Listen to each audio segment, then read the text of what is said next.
Here's a quick refresher of the distributive property.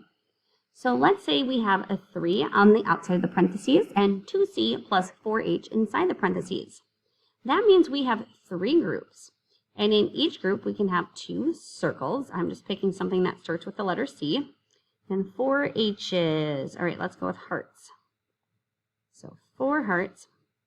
But we're going to have all of this stuff 3 separate times.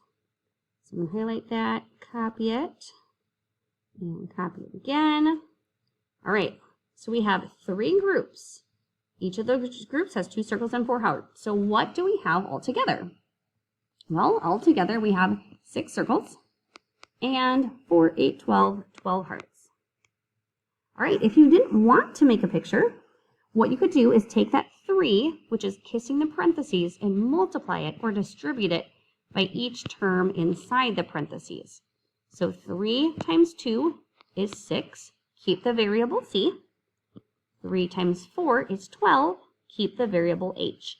We cannot add those two things together because we want to know how many circles we have and how many hearts. But if we combine it together and get 18, it's like, well, 18 what? We don't have 18 circles and we don't have 18 hearts. So you're going to keep the answer just like that. Let's try one more problem. Let's try one more problem with the distributive property and combining like terms. All right, so we want to do parentheses first. We can't combine that because they're not like terms, but we can distribute the 4. So 4 times 6x is 24x. 4 times negative 7 is negative 28. And then I'm going to still copy this other stuff here. Now we can combine like terms. Like terms have the same variable, or they just don't have variables. So 24x and 3x, they have the same variable. So we can add those together and get 27x. Then we have these two integers here. They don't have variables, so those are like terms. This is a horrible day. We lost $28 and then we lost $6 more. Altogether, we lost $34. So this is your final answer.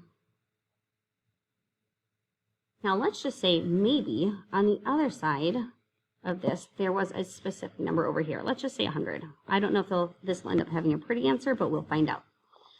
All right, so then we'd have to have our railroad tracks and do the same thing to both sides. I'm going to quickly refresh this and rewrite it. So 27x minus 34. 27x minus 34 equals 100. All right, so then we would add 34 to both sides because we want to get rid of that integer to get the boxes by themselves. So we get 134 over here and 27x over here on this side. All right, so 27 is being multiplied. To undo that, we are going to divide both sides by 27. All right, 27 divided by 7 is 1. 1x is just x. And then 134 divided by 27 is probably not going to be a whole number. All right, I'm using a calculator. We got 4.96.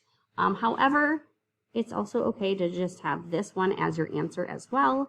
I don't think those have any common factors, so I don't think we can even simplify. So either one of these would be okay answers. You're not going to have anything complicated, though, as your answer for today's work. Everything should be a pretty answer.